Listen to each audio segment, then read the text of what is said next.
Explain to me a little bit about DMEK and the problem that you're solving.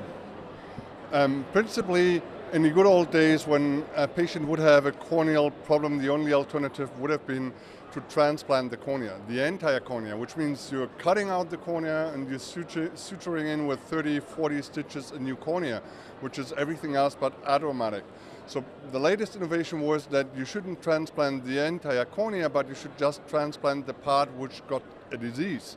And by replacing the diseased part, you are less invasive and you're having a much faster visual rehabilitation without having an astigmatism provoked by all those sutures. The basic idea then came true, and nowadays DMEK is the most rising part in corneal surgery. And what we thought to solve the problem is to let the surgeon focus on what he should focus, which is the surgery, but not preparing the DMEK tissue, which is a very thin and very fine graft, which is difficult to prepare and requires a stiff learning curve. So what we are doing is we had a set developed which would enable the surgeon to have the tissue preloaded, similar like since many years we're having preloaded the IOL.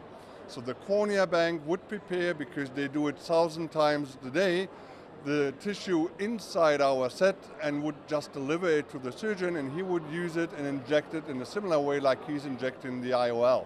And he could focus on having the transplant in place. And how are the doctors receiving this technology? When you start talking to them, are they excited about it? Do they see how this is really going to make their procedure more efficient and time-saving? Currently, there are not so many. There are some surgeons in the US who started, and they appreciate it very much. And we have one hospital in Germany, which I visited myself. And the most surprising to me was that I saw on the